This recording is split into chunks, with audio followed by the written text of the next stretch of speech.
क्या आपने कभी सोचा है कि एक ऐसी वीर योद्धा जिसने सिर्फ 3 तीरों से समूचे युद्ध का निर्णय कर सकता था, फिर भी स्वेच्छा से अपना सिर देना स्वीकार कर ले? क्या आपने सुना है कि इस वीर योद्धा का सिर युद्ध के मैदान से दूर एक पहाड़ी पर पहुंच गया और उसने वहां से पूरी लड़ाई देखी? और क्या आप जानते हैं कि आज उसी वीर योद्धा की पूजा होती है उस नाम से जिसे उन्होंने युद्ध के पश्चात पाकर, और लोग उन्हें हारे का सहारा कहते हैं? आज हम बात करेंगे उस महान वीर की, खाटू श्याम बाबा, जो बर्बरीक हैं, की कथा, जिसमें वीरता, बलिदान, धर्म और अनूठी आस्था का संगम है। तो आइए, पहले 3 सवाल याद रखिए। ऐसा क्या था कि इस वीर ने सिर्फ 3 तीरों से युद्ध का परिणाम बदलने की शक्ति पाई?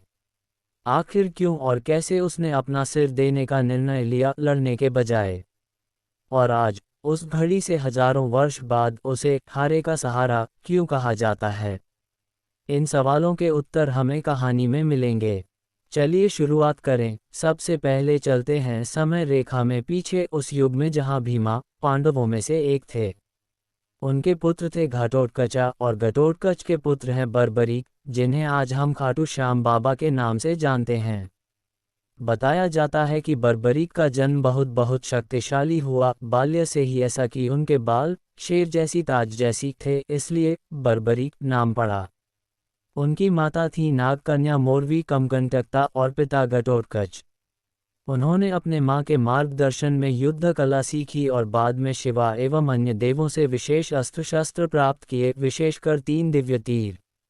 ये तीर इतने महान थे कि कहा जाता है, पहला निशान लगाता, दूसरा मित्र शत्रु की पहचान करता, तीसरा निशानित शत्रुओं का विनाश करता।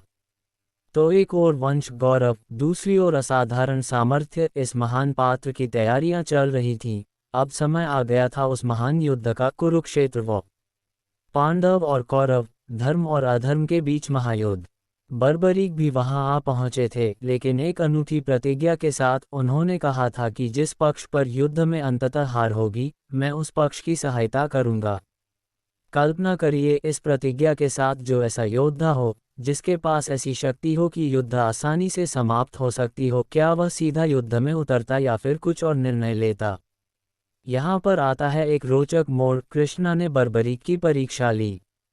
पेड़ की पत्तियों को एक तीर से बांधने का चैलेंज दिया गया। बर्बरीक ने तीर छोड़ा, पत्तियां एक एक कर बंधने लगीं, लेकिन एक पत्ता बचा हुआ था जिसे कृष्ण ने अपने पैर के नीचे छिपाया था। तीर लगातार उसी दिशा में चक्कर लगाने लगा। जब कृष्ण ने अपने पैर हटाए, तीर ने उस पत्ते को भी निशान बना लिया। इस माध्यम से कृष्ण ने बर्बरीक की शक्ति देख ली और फिर उनसे कुछ ऐसा कहा जिसने इतिहास बदल दिया। कृष्ण ने कहा, तुम इस युद्ध में उस पक्ष की मदद कर सकते हो जो हार रहा हो, परंतु इसे यदि तुम विजयी पक्ष से करो तो धर्म का अर्थ क्या रह जाता है? और बर्बरीक ने दिया एक और महान उत्तर, मैं उस पक्ष को चुनूंगा जो हारने वाला होगा। ये घोषणा ही उनकी पहचान बना गई, हानि के पक्ष की सहायता करने वाले, जिसे आज कहा जाता है हारे का सहारा। और इसके बाद बर्बरीक ने बड़ा बलिदान दिया, उन्होंने अपना सिर कटवा दिया। ये वह मोड़ है जब वीरता ने रूप बदला। बर्बरीक ने युद्ध में भाग लेने के बजाय अपना सिर दिया। कृष्ण की आज्ञा पर उन्होंने अपने सिर का दान दिया। ये दान युद्ध भूमि से भी महान माना गया।